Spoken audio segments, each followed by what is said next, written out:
Welcome to the Bayou City Soccer Podcast. Whether inside or outside the loop, we are talking everything soccer in Houston. Y'all ready? Let's get it.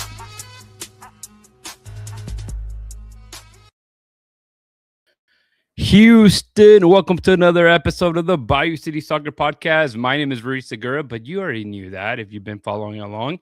Today we have what should be a fun episode, of course, with the Dynamo getting a massive win. But I am not alone.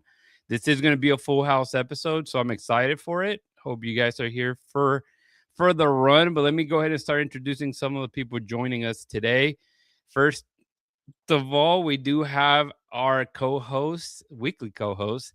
He slacked off a little bit last week. What happened, Christian? What happened? Tell us a little bit about what happened last week, man. I'm like Madelyn. Oh, I love that hat. Nothing, bro. We just gave you the week off, so I took a week off too. Yeah, there's definitely a lot to talk about. Let me get everybody else in here. We also are joined by our fan reporter, Madelyn Stewart. Madelyn, welcome to the show. It's been a minute. It has. I've been so busy, but I'm glad to be back. I'm glad you are joining us. I wanted to give many perspectives of this last match that was a very exciting one. And we're also joined by JP, Juan Pereira, here joining the show as well. Juan, welcome to the show, my friend. Hey, thank you. Very excited to talk some ball. Man, it's I don't know about you guys. As I get older, spring break is not what spring break used to be. But now that I have kids, spring break has kind of returned to an extent of what spring break used to be because, you know, clearly the teachers don't want the kids at school. So somebody has to take off and take care of them. So that's really what I did. Christian, was that kind of your thing? I mean, I know that you have a different setup, but like, do you follow some kind of spring break as well for your kids? Yeah. Whenever, basically they take off too. In a sense, they go to sleep later and stuff like that. So we kind of back off a little bit on their regular schedule. What about you guys? I know you guys are in college. Is this spring break for you guys, or did it already pass, Madelyn and JP? I'm on spring break right now, but I work, so I'm just working still. There you go.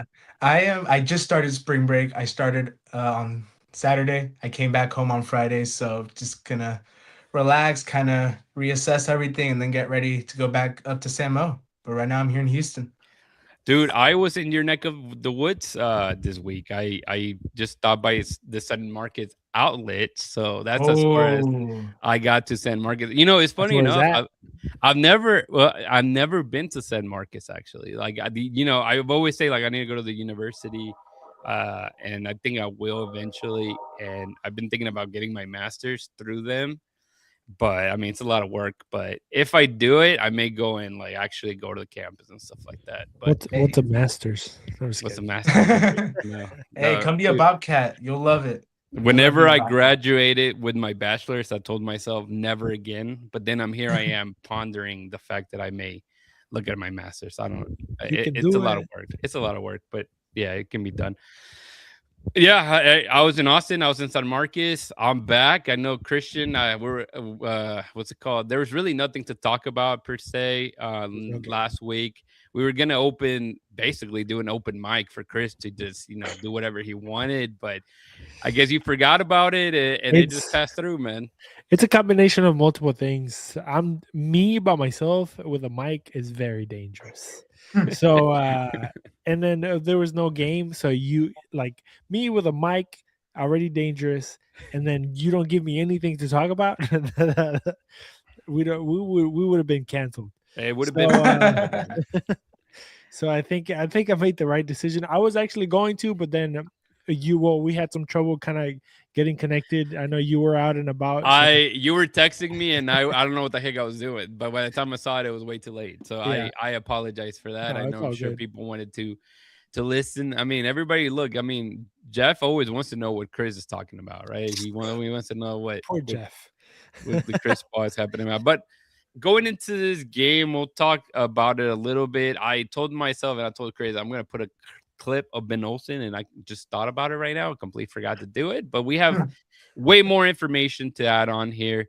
But when it comes to the game, Christian, I don't know if you were able to make it out to the stadium. You watch it from home. I know that Madelyn was there. I mean, Madelyn is famous. She just makes it in everything. I mean, there's What so can I many say? videos of just Madelyn everywhere. We love to see it, man. We love to see it. And I know JP, you made it out there as well with our friend Dyna Stats.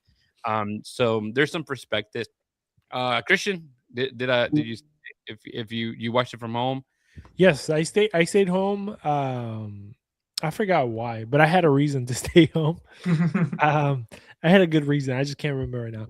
And yeah, I stayed home. I watched it. I think it was probably for the best too, because when I'm at the stadium, even though I love being there, we have such a weird angle that sometimes it's kind of hard to get everything in. Yeah. And then Yeah. there's a lot of distractions too. So There really is. You have to be focused, like to actually do what we want to do is like as our job to like pay attention. We have to be focused. And but you know, here at home, obviously you have a little bit less distractions, even though the kids are running around and all that. Mhm. But at least I can be like, hey, get out, you know, like I can push these guys. I can't Yeah. push people in the press box. You know, I can just shush my kids. I can't shush people over there. Dude, no kidding. I was supposed to go to the game with a friend with LAFC, and that didn't pan out. So he's like, "Hey, can you go for the Portland game?" And I was like, "Man, I'm gonna have a busy week. I was gonna wimp out and not make it out there just because of all the.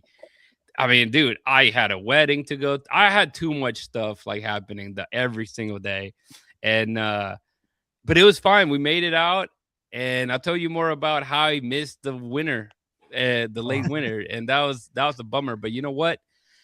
The Rudy curse is still alive and kicking. alive. Christian Putelia, we'll talk a little bit about that. But Yes. let's go ahead and get started. We were trying to let people trickle into the stream. We have currently about 25, 30 people, 7 minutes in. So we'll get more people in here, guys. But going into the Dynamo news, we always try to touch up everything kind of happening before kickoff, of course. This one, the very first one was the hiring of Ezra Hendrickson. This was an interesting one because if you guys remember, he was one of the candidates to maybe take the Dynamo job. Was it before? I think it was before Ben Olsen, right? It wasn't before, or was it before Nagamura or homeboy Pablo Nagamura? But JP, I'll start with you, man. Just any thoughts you have with this? I mean, obviously, not necessarily officially announced by the club. Asher Mendelson did mention that Erling Collin, you know, was on the way out, as we all kind of knew because we didn't see him. But yeah, just any reaction to this hiring here? I mean, I'd heard of his name before, right, in previous like coaching circles. So anytime you can bring in a guy that's like a head coaching candidate, at least in some circles, it's always, I guess, you can see it as a positive. I remember Asher saying something along the lines that he'll help in defense. Obviously, last year was kind of a tough year defensively, and this year's actually not started off too badly. But you know, anything helps, and you have to replace the people coming in or out. So, I mean, I guess we'll have to wait and see. There's not a lot to say about him just yet. Yeah, and if I'm not mistaken, that somebody did ask Ben Olsen in the, I think it was the preview presser, and he was just excited. He said he had played with Ezra in the past, and that Ezra was a winner. Basically, everywhere he went, he won titles, whether it be as a player, as a coach. So, I mean, you're adding another role when it comes to the staff, and you know, if it's a guy that knows how to win and has a mentality, they're welcome, aren't they, Christian? No, yeah. I was just gonna say this signing also proves that Ben Olsen is a great friend, just because all the coaches that like have come in lately have been his homies. So at least, you know, if you're down in your luck and you need a coaching job, hit up Ben Olsen. He got you for a little while. I mean, look at with the Austin guy that he came and went. We didn't even see him. That's a good point too, because they leave, but they also go to another job. It's not like they just kind of, it's like a stepping stone. So right? Yeah, it's good to see like a lot, and obviously, you know, they brought in the guys from Houston Dynamo too as well into the mix, and that's important because if you're a Kenny Bundy or if you're a Marcelo Santos, that, you know, gives us opportunities to be an assistant for an MLS team. It's exciting. I would expect for them because it gives it proves that they could move elsewhere as well and kind of move into the first stop. Also, I was just thinking, like You do need a. I do honestly. I could hit him up and be like, "Hey, hook a brother up." Yeah. Wait, his Um, art is actually really good. Yes. I We can should, attest to you that. know, now that you think we need to get Yeah. him like a canvas every time there's like a really bad game and he's Just like do so it. animated, you know, and see what colors he picks and make like an angry picture that it's like awesome to put in the background. Christian. 100%. his art is too abstract for me, but Aw. I respect everybody's opinion. Right. I can I draw talked- circles too. I talked a little bit of anger. What about this one here? The return of Oh. Ibrahim Aliyu Ibrahim win back. Dude, this one, you know, if we're talking about like transfers that come out of nowhere like the Hector Herrera did, this one was an interesting one. Funny enough, you know, us in our Discord, we, you know, you always hear the love that Joey and Dustin have for Aliyu, specifically as a wingback role. And now that the system changed, JP, I know you love it too, man. Give us a little bit of, you know, how exciting is it to have him back? Because I think you're the only one kind of, you know, pumping your fist here. Explain to us Look, what look. the hell. Look, I'll be completely honest, okay? When Aliyu first came by, I thought he was perfect for the striker role, right? Sorry. No, you're good. And I don't know, like I like the way he played. I like the way he pressed. I just thought eventually the goals would come, right? And then like they came in 2024, but not really. It was kind of weird. He had a weird season. I guess like that was the peak of him, and then like 2025, the start of it was just really rough for him. But then I guess you see him in Columbus, a new role, and I thought he didn't do too poorly. I mean, compare the hate that he got in Columbus compared to here, and it's like it's not even close. Like in Columbus, he was kind of treated as like a neutral player. So I guess just him coming back here, I think I'm just excited because I like the player, but I also think there's genuine value to be added there, tactically and Yeah. statistically. I think like the way he presses, the way he tracks back on the fence as a winger was already pretty good up there with elite. Now you're changing the system where I'd say he has less responsibility to rack up the goals and assists than maybe he did before. It's kind of like the front man before Ponce came along. I think you just give him that ability to track back, really get his praise defensively.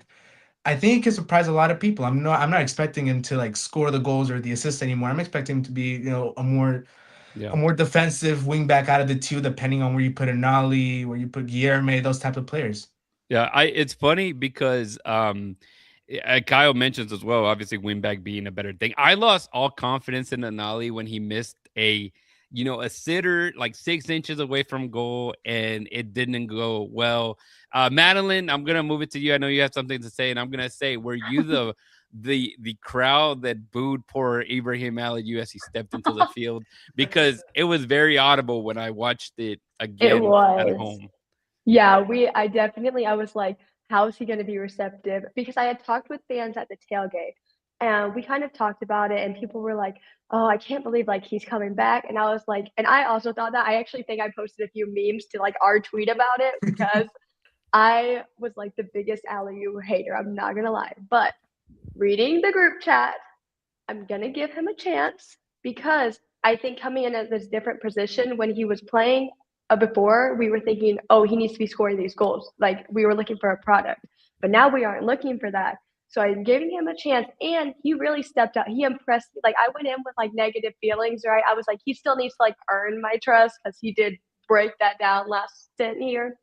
But he played good. I was like actually impressed by him. I was like, oh, okay. And then there was like in the final minute where it could have gone in the net and he saved it. And I was like, okay, listen, he earned a little trust back with that.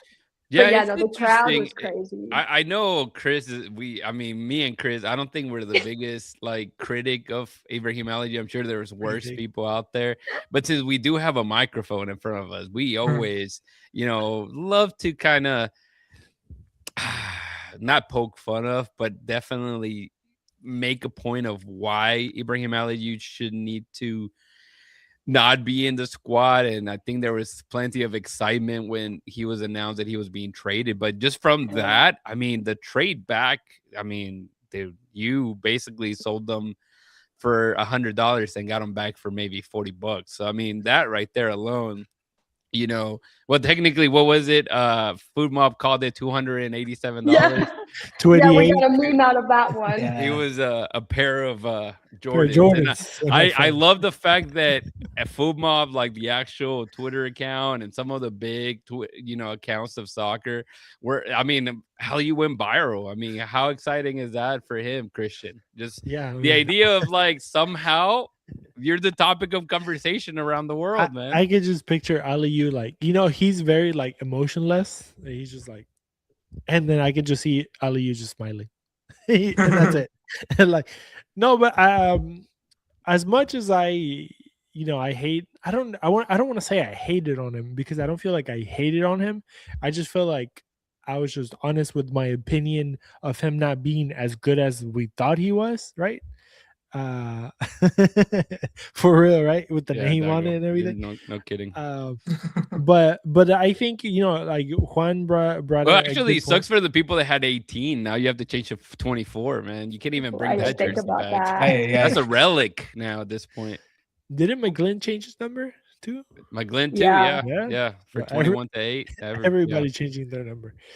But yeah, like I was saying, but JP and Joey and Dustin, I think in this sense, now it's not that they're in the right or they're in the wrong type thing, but I think like they say, now he's going to play a different role. And I think this one will suit him better.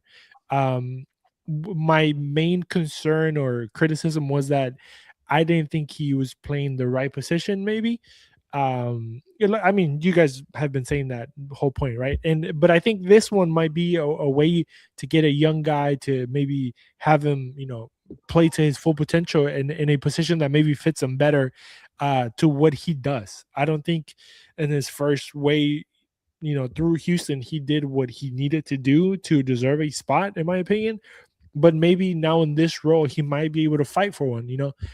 Competition is really tight there. You have a couple of guys that could play on either side, and he could also play on either side. So it's going to be interesting to know that even if he doesn't start, he could be a good depth piece to have just in case anything happens to those wingers. So I do find it funny, and we'll get obviously into the match here, but I do find it funny that obviously he's brought in as a depth piece, but Inali, who obviously is a brand new role for him, and then Dwayne Holmes, who has played a similar role in the past, both look like they're kind of settling into that role. So is he going to be a non-man out now, or is it just going to be an injury thing? But going into the match itself, we are going to call it week 3. We all know that MLS is actually week 4, but I'm not going to come back here and put week 3 when it's New England back in August. But yeah, game show Energy Stadium. They beat the Portland Timbers 3-2. It's not over. I love this term, until the fat lady sings. Anybody know that term? It's a fantastic term. Yeah, that's whoever created it. I love it. But what does it mean? What does it mean? I mean, I know what it means, but where does it come from? It's opera, man. Oh, wow. So the fat lady doesn't sing, then we can't finish. Yeah, basically like that. You're hitting the encore. That used to be a thing. Basically. Okay, look at you. So operas were really long, and then whenever you saw the fat lady, like it was just a single person singing. That's when you knew it was over. So that's where that term comes for. You can help look it up at ChatGPT how close I am to that. But I'm gonna go ahead and play the highlights here for you guys, and feel free to talk over it. We can definitely spend a little bit of time talking about, let me see if I can pull it up without it playing. Of course it's gonna play. There it goes. The starting lineup, obviously we knew there was going to be movement because of the red cards to Antonio Carlos and to Agustin Bosat. We got to see Felipe Andrade back into the mix, man. That was, great to have him back. Obviously, Chiche, Samaseko gets in here instead. Chache, what did I say? Chiche, my bad. No Chiche. Samaseko get in here instead of Agustin Bosat. He did great. He was fantastic in the first half specifically. He was just destroying a lot of that central attack that Portland wanted to use. And then, of course, the return of Ezequiel Ponce after being out injured for the LAFC match, and clearly he wasn't ready or in full fitness and was scheduled to only have a 45-minute stint. What did you like about this setup, JP? And before we move on and play the highlights, man. I mean, I think for me, what I liked about this setup, y'all mentioned it a bit, was Samaseku. Me and Stats were really excited about what he was going to bring. Obviously, someone with a lot of top flight experience who, Ben mentioned in the post-game presser, hasn't really gotten his opportunity yet with the team. And I was really interested to see that dynamic with Madelyn. I saw someone post on Twitter like a day or two ago that Madelyn was somehow like a fourth defender, right? Whenever he was dropping into space to receive the ball, which, I mean, not really accurate. If you wanted to say that, you would have said Samaseku instead, just from looking at the game. He was kind of like that deep lying playmaker who was kind of cleaning stuff up in the back and then recirculating it. And I thought he did really excellent at that. I mean, that front line, I mean, compared to what we've seen from last year, like just name power right there, Ponce, Bogusz, and Guilherme, like that's exciting. I mean, I guess it's taken a little bit to get used to seeing some dynamic players up front.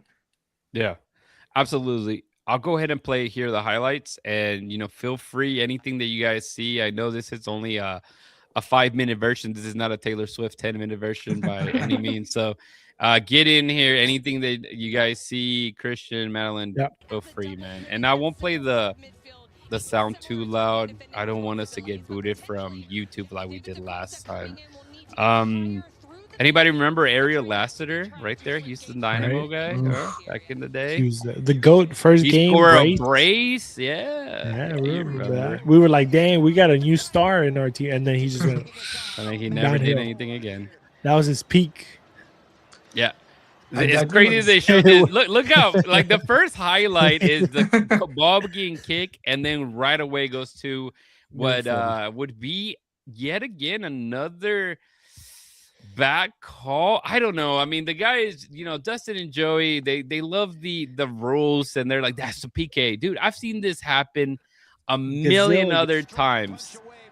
And there was actually a handball, like in the minute 20-something. As well, but nothing happened.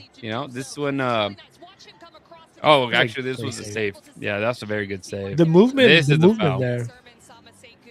How soft is that, Madelyn? Bro, that's super soft. Yeah, we saw it happen so often because we're right there when they were taking corners, or we were taking corners in the first half. They were doing it to us constantly. So like, if you're going to make the call, make it both ways, which is kind of what the Apple commentator said when I was rewatching it. It was like, yeah, that's a call, but like, call it both ways. Yeah. And I feel like you're just kind of rewarding, like making that corner area so boxed in and rough whenever you do give those teams those penalties. Because I'll be honest, like, there's nothing about that sequence that was appealing to me, the soccer enjoyer. There was nothing about crowding the goalkeeper like that, tussling and graveling, and then you reward them with the pen. I mean, I guess, right? But but it's similar to what we saw with the red card with Antonio Carlos, in the sense of like the reaction of the team, watching this game, and you see how that happens. Someone falls and everybody just walks away like nothing, like it's just a regular play. And for them to go back and play it at, turtle, speed, I mean, you're always going to catch something.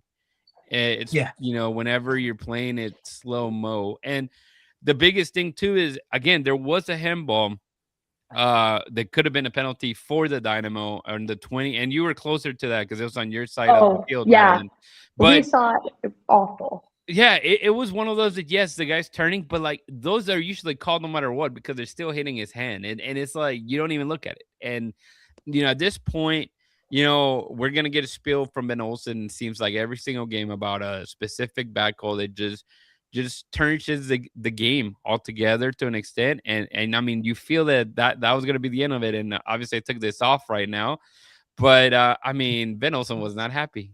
He let everybody who would hear, he's like, I'm going to get a call. They're going to call me and tell me. And then here, Bond, I mean, he was having a great night.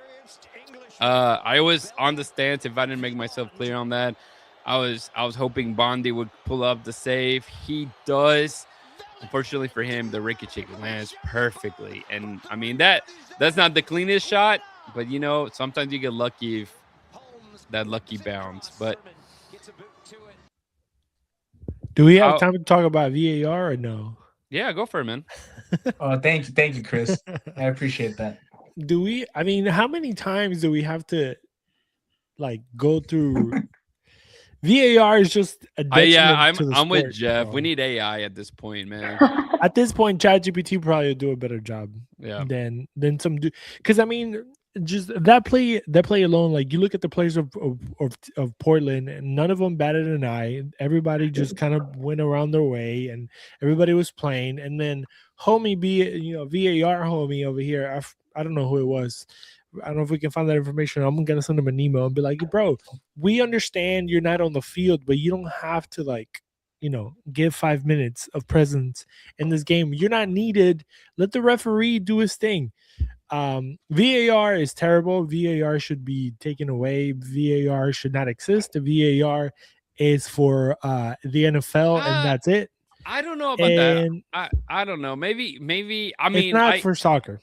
Hey, this is only because you're an Argentinian guy that Maradona touched the ball with his hand, and we have millions of videos now to watch it. And I mean, nobody can do anything about it. It's only cheating when you get caught. That's all it is. I think if VAR is going to make that call, they should have stepped in when Yerme got pulled down right at the box. Yeah.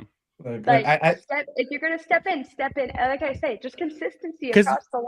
Yeah, because at the end of the day, VAR is also a like she says, it also depends on the person, what the person thinks. Mm-hmm. So at the end of the day, like it's not consistent because it's what that guy in the camera thinks. That could be a foul. Maybe that could not be a foul.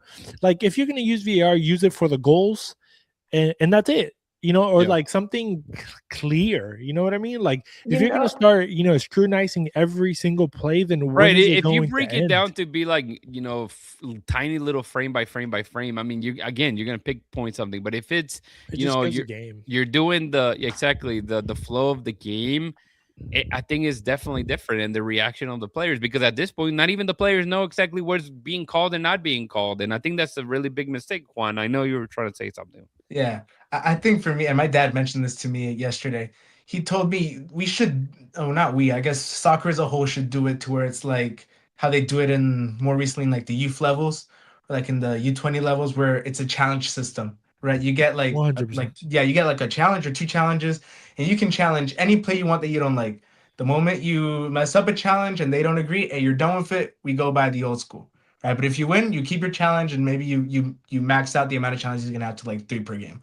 I think that is so simple, and the way he put it was, you take away the power of the ref to change the game, and you give it to the team. Yeah, you give it to one team or the other team, and then if they mess up, then they lose their right to, and then it's at the ref's discretion. I think it's really simple. 100%. This week I learned how like the refs do a lot of like studying of the teams that they're repping for, and I was thinking about it, and it happens with like lawyers where like people will like if you say something to a jury and like you tell them, oh wait, like objection, don't take that into account, the jury still heard it.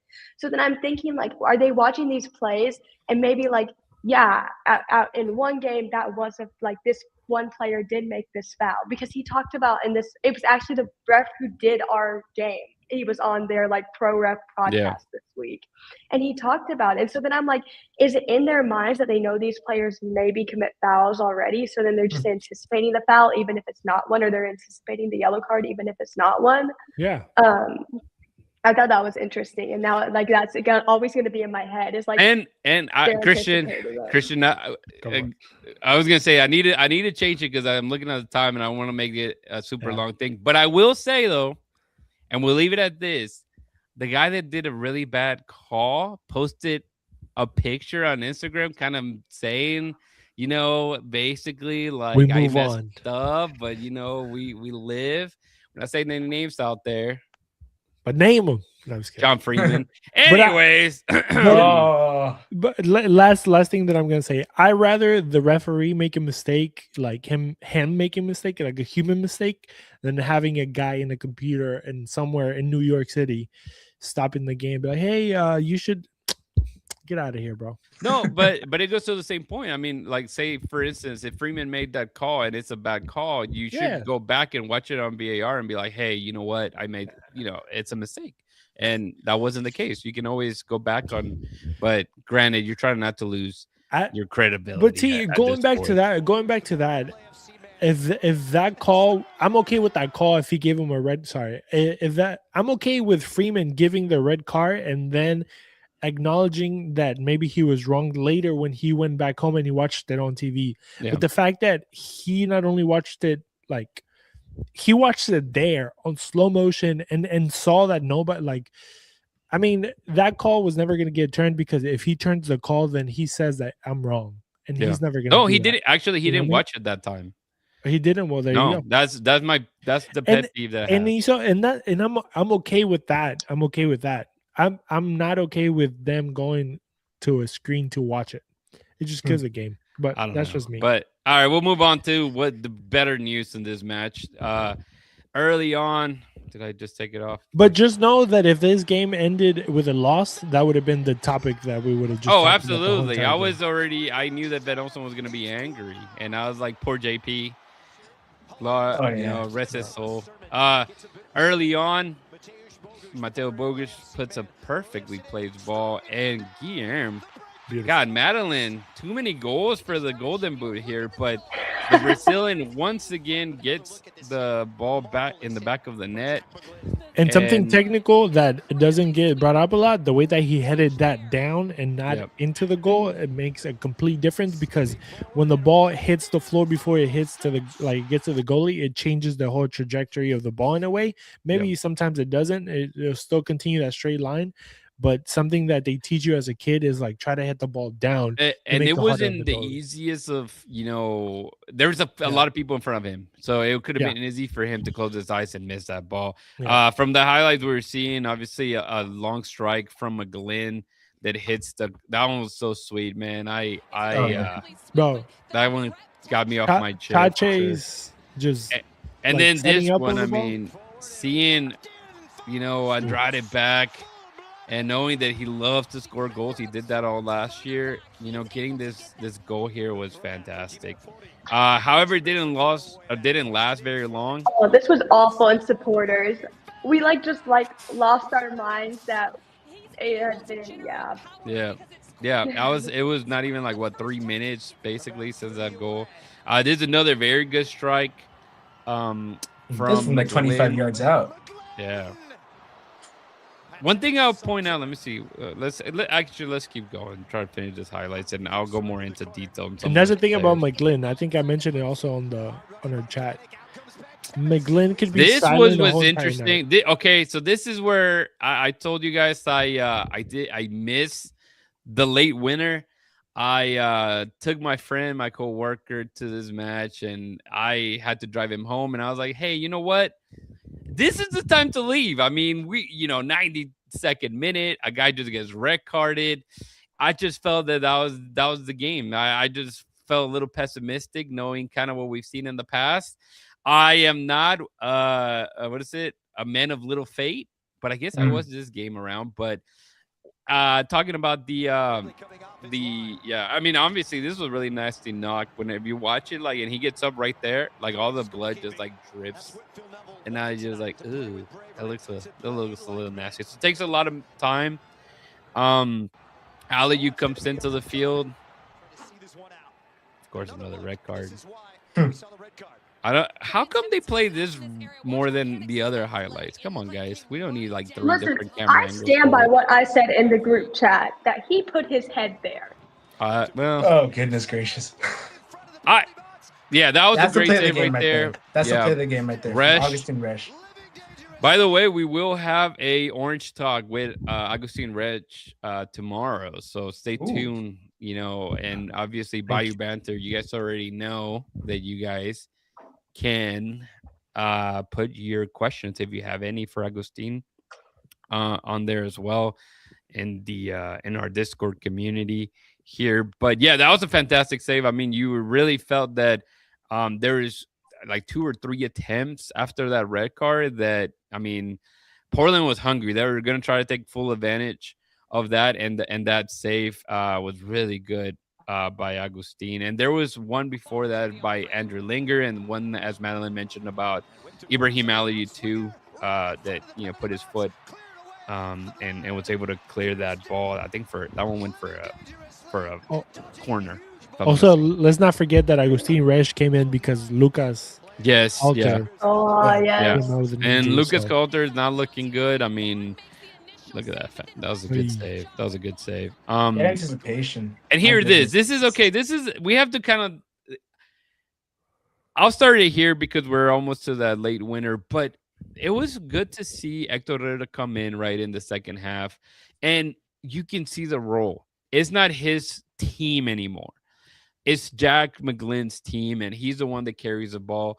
But it was so great to see Hector just being that supporting role, in that supporting role, kind of helping McGlynn decide like where he should go with the ball, if that makes sense. It was, I think I wrote it on our ratings. Basically, it was like Hector was, the master Jedi with his Padawan trying to figure things out, and it was good. And in this role, one thing that we've seen is McGlynn comes pretty far back to get the ball, and for him to have that vision and obviously that passing range that we already know he has, and be able to find a divided ball for Bogusz, and Bogusz still having the legs in the 105th minute to put this in the back of the net. Madelyn, how crazy, how loud did you get when this ball went in? It was wild. Because I had someone next to me who he was like, well, just with like the ref calls, like I don't know that they're gonna win this game. And then we came back twice. And when that happened, I was standing, I don't even think I reacted. I think I was just like hands on my head, like, what did I just watch? Because it went from the play where they almost scored. And if they almost scored, I was like, oh no, like Dynamo's going to pull a Dynamo where they lose this thing, even though they've been dominant the whole game. So then for it to happen, supporters went wild. At that point, we had like streamers were going down on the field. Like, it was amazing. But I also think the home crowd was pretty a decent size. It was good. Yeah. It was good. And so to see this like crazy win for that home crowd, like that's going to bring any new people back. Especially when there was so many other stuff kind of happening as well. Obviously, we had baseball being played, and obviously spring break. I mean, it was crazy, everything around the stadium. It took me a while to get into the stadium. Yeah, the rodeo. Yeah, the rodeo. I mean, all this stuff happening, and as you mentioned, the crowd was good. It was an intense match. When we got there, I looked up, when they were doing the starting lineups for Portland, I told my friend, dude, easy game for the Dynamo. They're going to score 3 on this team. I got it right. They scored 3, but it was not an easy game whatsoever.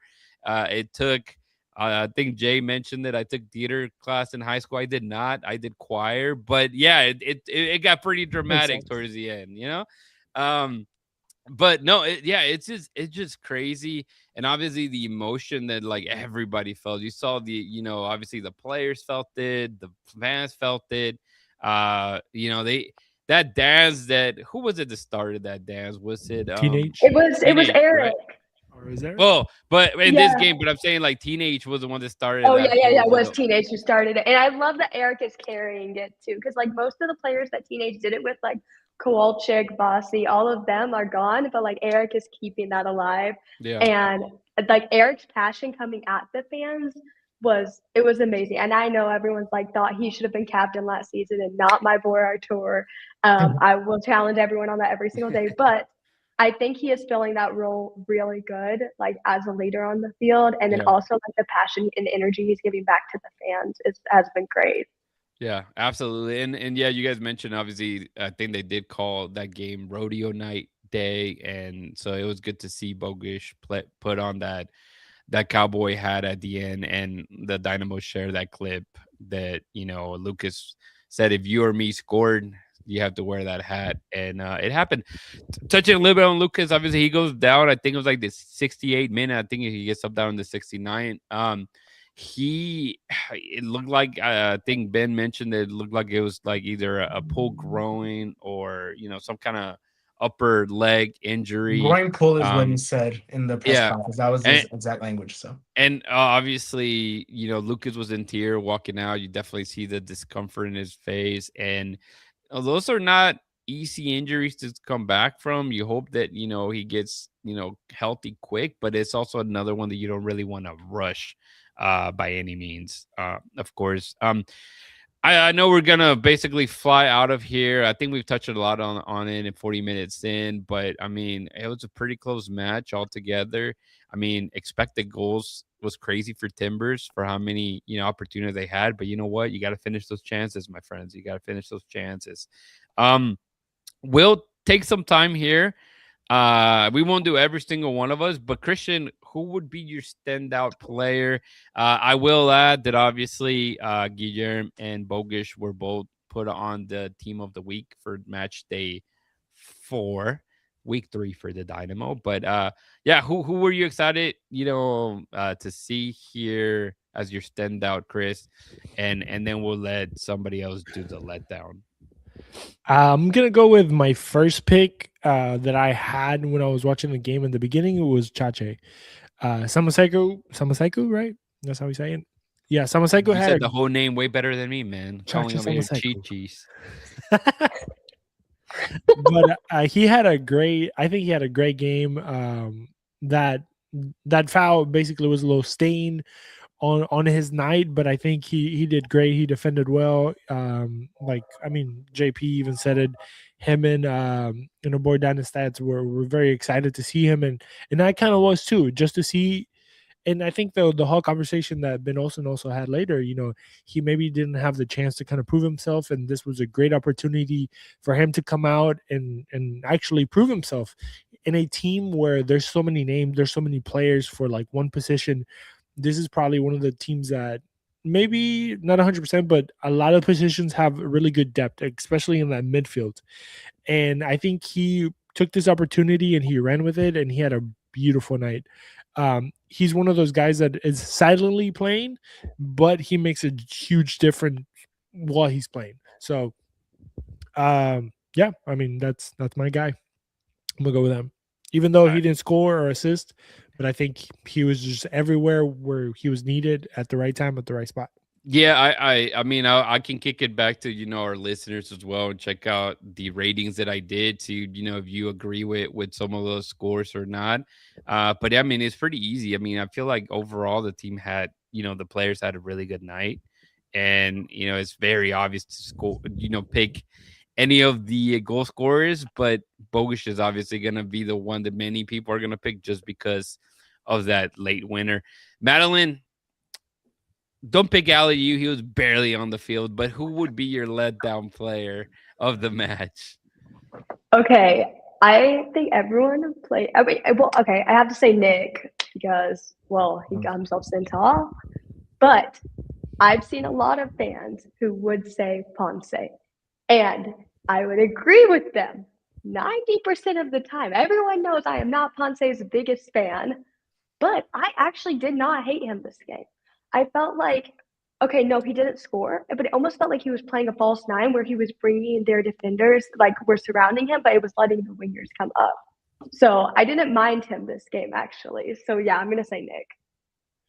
It's an interesting role that he plays, because in a team where he has sometimes to just get the attention of center backs to let others free, and like she says, sorry, coming in here, but whatever. But in a team that you have so many names and so many good players, sometimes you need a guy to kind of just take people with you, and I think he does that great. And a lot of people, somebody was saying, oh, 3 games, 0 goals. He actually just played 2, right? Because he was injured the second game, and he does a lot of the dirty work, a lot of the pressure up top, a lot of the work that those wingers don't have to do, at 100%, which is covering spaces, covering the first pass, or maybe not covering, but pressuring the defenders to make a quick pass that maybe goes into the wrong, into the wrong foot. And I think he does that dirty work. And I mean, he had a couple of chances that maybe he missed, but I think he also knows where to be at the right time. He's very aware of his box, and he also does win the first balls a lot for somebody else to go get the second ball. Yeah, which absolutely. Is sometimes is super vital. Yeah, and obviously you want him to be healthy. You want the chemistry to keep building, because you can kind of see it all building already, which is fantastic to see so early in the season. And but the injury bug seems to be back at this point. But moving on, you guys are gonna love it. Actually, no, let's not move on yet. What am I talking about? Let's go ahead and play some Ben Olsen real fast. I was able to find the clip, and we'll let him play. Get some time in the spotlight here. Head coach Ben Olsen here. Ben, and we'll finish up late with this winner there. Bit of a crazy game. Just your thoughts on that result tonight at home. Well, you didn't get angry, Ben. It's a great 3 points. I mean, it really great 3 points, man. Was a great night in the end, and I think the fans enjoyed coming out tonight. Madelyn enjoyed it. It was an entertaining game, a lot of goals, a lot of drama, and again, anytime we can send them home happy, and I think excited about this team that we have and what we're building here is a positive. I'm extremely proud of the group, mostly because of, once again, for the second game in a row, we took a bad call, right? It's a bad call again. And the refs continue to, when these calls can go either way, they continue to make the call, again, in the last 2 days, that changes the game. And I think that's something the league has to continue to think about and work on. And it's not an easy job, but to me, again, it was the wrong call. So, but our players, I thought the coaching staff did a very good job making some adjustments. I thought Hector came in the second half and did a very good job of calming that game down. The first half was back and forth. It played right into their hands. It's not what we wanted to look like in the first half. I thought we were a little bit undisciplined, but in whether it just became a transition game, and it's not where you want to live against them. And the second half was instantly Hector changed the game, and the guys I thought followed him, and a great result. Yep. I mean, we were kind of touching on a lot of what he said. So, I mean, I think I will agree with his doing there, what he's talking about. But also, funny enough, like how, 3 home matches, you win 2 out of 3.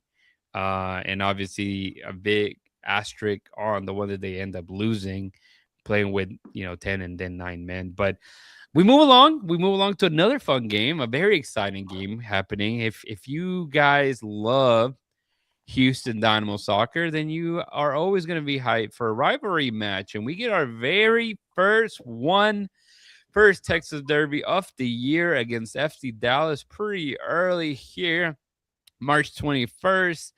Christian Putalias, you need a big birthday present here for this one, my friend. Yes, it's my birthday. I'm turning 34, and I would love 3 points at Dallas. Who wouldn't? And we're going to send Madelyn with a big bag to carry those 3 points back. At least that's what every Houston Dynamo fan would love for her to do. But yeah, it's exciting. Who doesn't love this rivalry? I will say, though, as of late, they just don't feel as animated as they used to be. I feel like at one point, you would punch whoever was near you, as players. I still might. Yeah, right. Stands. Funny enough, though, it's like you guys remember at one point Ben also would say how he wanted like the team to bring the nasty. I mean, this has become like Red Card FC to an extent. I mean, so many red cards happening for the Dynamo. But how excited, Madelyn, are you? Have you ever been to an FC Dallas versus Houston in Dallas? Before you answer that, have you ever been to a high school soccer stadium? Or not a high school, to a high school football stadium? It's getting remodeled. I have. Okay, well, you're going to another one. Oh, gosh.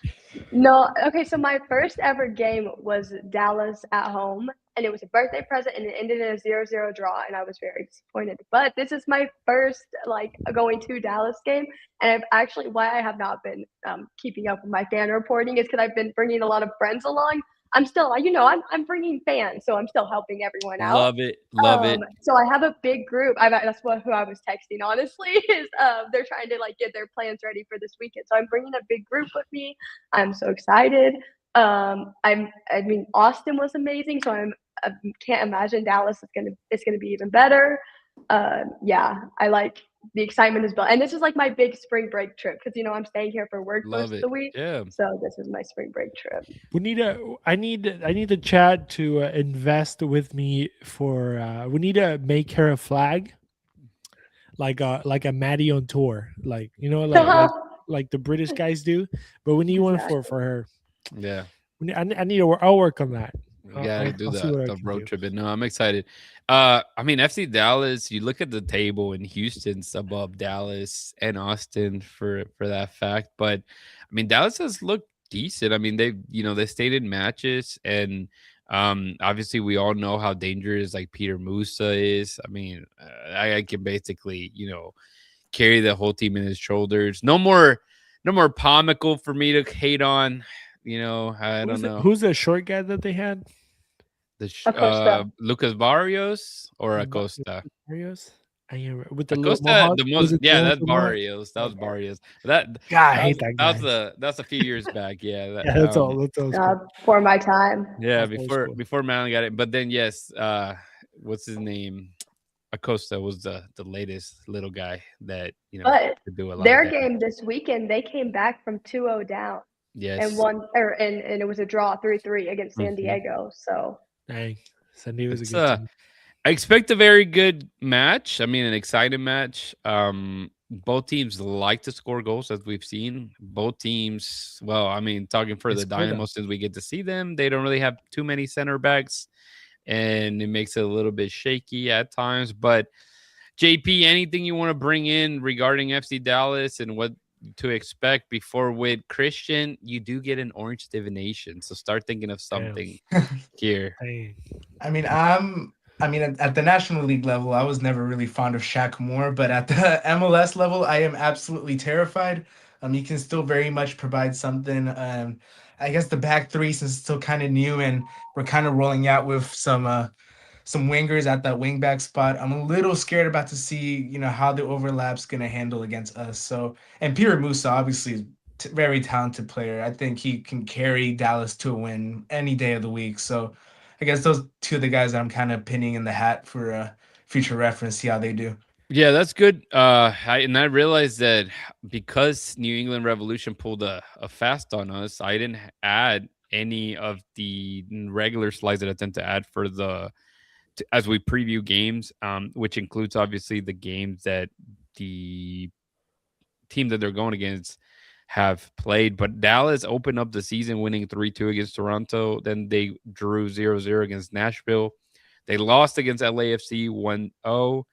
And as JP, you mentioned, 3-3 against San Diego. So, I mean, not terrible of a start. And obviously, they're a team that's kind of putting it all together under Eric Quill, and we know how much people love to talk about Houstonian, natives and how they go around MLS trying to conquer Houston at this point. But how are we feeling before I let Christian, give his full on divination? I mean, I don't even want you guys to be purely homers. Madelyn, you can absolutely do it, but are we feeling good? Is this going to be a win? Is it going to be a tough loss? Is it going to be a Is Antonio Carlos back next week? He should be back. Obviously, Lucas will probably not going to be there. We'll get more information on him on Friday when availability report comes out. But it'll probably be an even swap between Lucas and Antonio. And I mean, Resh hasn't looked bad either. I mean, we'll talk to him as well, obviously, tomorrow for you guys to listen to that interview. He's, I don't know if he's a Femi 2.0. This guy's actually decent. He has the speed, he has the height. It's also been 2 games, so he uses his body a little better. I think there's some things that obviously benefit him if he is called on to be a replacement as a center back. But I mean, apart from that, you get Agustin Busad back as well. You obviously will get Antonio Carlos likely as well starting. Now we know that Hector Herrera can still play an extended amount of minutes, which is good to see. Now we know that Ezequiel Ponce is getting fitness, so he's back into the mix. And I know he as you mentioned, Madelyn, he gets a bad rep, but I do think that he does a lot of the gritty, needy that needs to happen. And you know what? If it helps Guillermo and Bogusz score some goals, I'm all here for it. And at the end of the day, if Madelyn is doing Madelyn things, I mean, he's playing very well, if we're being honest. In the 3 matches, he's been on fire. But how excited, I guess, Christian made a disappearing act here, JP. What would you think that we'll see the Dynamo from against Portland, or you think they'll be playing more of a transition match against, an FC Dallas that, is going to make themselves strong at home? Well, I just want to make it clear, first of all, I am 3-0 in predictions so far this year in terms of picking the correct result. Well done. So I just want to make that clear. What I say will conclusively happen. I'm just kidding. But I do think that a draw is going to be on the cards this time. I think obviously getting players back will be great for the Dynamo, but I feel like with the way that things are going at home, I think this will be a very contrary to what the teams before were. I think this will be returning to that home fortress kind of team and aim for the point away from home, stay on schedule type of team. I don't think they'll have the mentality where like they have to win away from home to compete for the playoffs. Whether that's a good thing or a bad thing, you can debate that.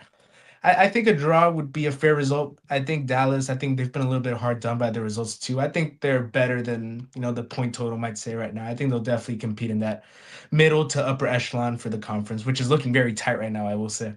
Yeah, that's for sure. Christian is back. Christian. My bad. 2-2. Did you? Okay, 2-2. You think? Yeah, my computer's about to die. Okay. What did everybody else say? I said nobody. Draw. Yeah, I'm feeling a draw as well. I think it's going to be a draw. Madelyn is going to say a 5-0 win, and we take that. Exactly. We take yes. that. But Christian, do you think of your divination? We're almost close to the end. Yeah. Just I'm gonna teach Maddie a new term. But in Argentina, people like you, we call them termos. It's not a bad word or anything. It just means that you're really like hardcore fan of your team, and you're like super positive because you love it a lot. And you could be playing prime. Hey, I will say though, when Maddie took the trip to Austin, it looked kind of ugly. The team was down 2-0 and they came and tied it 2-2. So, she got to ride back really happy, and we're hoping that all the fans that are out there, obviously El Batallón, the Search, Texanian Army, Bandera Negra, everybody that shows up there, obviously with the host of the town group, but everybody else just gets to go as fans from Houston. They get to go home happy, not sad, 100%. Happy. Whether that be a 0-0 draw, you know what? You took a point and you should be happy. So, be the positive side. Christian, divination, yes. Or you want to? Yep. Yeah, I got one. It's very, very simple. A Brazilian guy will score and he will be a hero of the night. I like it. Let's go ahead and put that on pencil here. Lock it in. Let's go ahead and finish with Houston Dynamo 2 news. Houston Dynamo are just on fire. We'll sit down with Jeremy Huddle as well this week and talk about how fantastic their start has been. Interesting enough, if you guys don't follow Dynamo 2, which you should, if you are here listening to this podcast and are big Dynamo fans, I mean, they are the stars of the future, but they are, again, they've won 3 games already at home. They have a 4th one against their arch. Well, I guess I don't think they're necessarily a big rival for them, North Texas is, because I feel like the Defiance matchup is usually the Tacoma one. But they play at home this week, and then they go on an 11-game road trip. They won't be back playing in Houston till like July, so it's gonna be a minute. Obviously, these are all free tickets. I've seen people go, they get pictures with some of the players from the Dynamo first team that then to show up and give these guys in MLS Next Pro some love. Massive win here, 5-0 against Portland Timbers 2, as I mentioned. And again, this game, we'll have Houston Dash playing. I think it's at 3 p.m. I'll be at that match. I'm actually taking my kids with me. They were super excited. They love going to the stadium. So I told them I'll take them. It's my kid's birthday as well on the 20th. So we have tons of birthday celebrations here. So the 21st, you have the Dash at 3 p.m. As soon as that game is over, just pull up to this SaberCast Stadium, 5 o'clock kickoff for the North Texas. And, of course, the Dynamo have the late game at 7:30. Come to my house and watch the Dynamo. You can sit there and watch all the games, and we will be hoping for yet again another 9-point weekend for the Houston teams. 5 goals. A lot of goals here. I will play the one that was a really good goal. There's 2 that were added to the goal of the week voting, but we're going to play the one of Matthew Arana, man. Oh, for real? Oh, this was great. I saw this. Yeah, he smacked the Arana crap out of that ball. likes what he sees. Oh, my goodness. Yeah. Matthew Arana with a thunderbolt. Yeah, that's I think that was the second goal, if I'm not mistaken. I think that was his first one, actually. Oh, no, I meant in the match. Yeah. Oh, okay. Yeah, the first goal. I saw that it was his first professional goal. I thought he had scored last year. I guess maybe it slipped my mind, but that was a fantastic strike. JP, you are the D2 guy. We will probably be reading an article on Tuesday for this match. Yes, sir. So yeah, what else do you want to add? Did you get to watch this match? I forgot to ask you that. No, I did. I got back to watching it. I think the way your hurdle has first of all, I do have to say Wisner, I think, is really, carrying this operation a little bit. I mean, you can just tell like the level difference. He's like way better. He's like 28, 29 years old playing He's with like an adult playing year-old. with kids. Yeah, and I mean, like, for me as a Dynamo 2 enjoyer of ball, I mean, that is like seeing Messi come down to play for your U19s and just Basically, yeah. Yes, like it's one of the best days of my life. But I guess even like if you strip that back, first I do want to say I don't think you did the Bell goal justice. I feel like if that goal was scored in a let's say a top 5 league, we're getting Puskas. People saying Puskas. I don't think it's a Puskas. He goal, wasn't, and the one thing, I didn't get to watch this live. I went back and started. Well, not the whole game live, but I realized that he wasn't wearing that cool Bane mask that I hyped up all about. What is it? Match day 1, he was wearing it. And I was like, man, this kid is wearing a Bane mask. Where's Batman? Like, who's he gonna fight here? Yeah, but I mean, I think that goal was beautiful, and I think in general the way Hurdle has these guys playing, I think he's maximizing all their abilities. And I think up to like last week, it was like, okay, like it's cool, they won 2 in a row, right? But they had Andrade, they still have Wisner. But I think this week, I think it really showed like, I think the model is working. I think last year it took, struggling a bit with these young guys to really get them to feel, excitement and also struggle at the professional game. Yeah. I think now these, they're still really young guys. Most of this team is made up of really young guys. Di Morelli is someone that sticks out to me. It's just like, how are you only in your second professional season and you're kind of playing like this? I feel like last year there needed to be a struggle for them to start, just bursting out of the gate now where people have them as a possible MLS Next Pro competitor. I mean, they've been playing a lot of these guys have been playing together at the youth level, and now they're playing against people maybe around their age as well that are just starting to come up for the first time, and they're just showing that they've had that professional experience. Really exciting. Yeah, and there's obviously a lot of draft picks that were invested into this team, and obviously quite a few of them ended up getting. I think 3 out of the 5 that they picked up were moved into this team, and all of them have been hit so far. Yes. I was very impressed with Gilberto Rivera, I believe his name, the number 6. And obviously, he got called up into the first team to be in the bench, and I don't think it was just purely because they needed him in. I think like he's a good player, man. He's very good. I want to add something to that. So when draft night happened, I was talking to one of my scout friends from another MLS team. Obviously, won't say, and I asked him what Dynamo prospect that they drafted are you really most excited about, and he said Gilberto Rivera. Like he was really clear that was like one guy that if he could have gotten to him, he definitely would have. He was someone that was highly rated.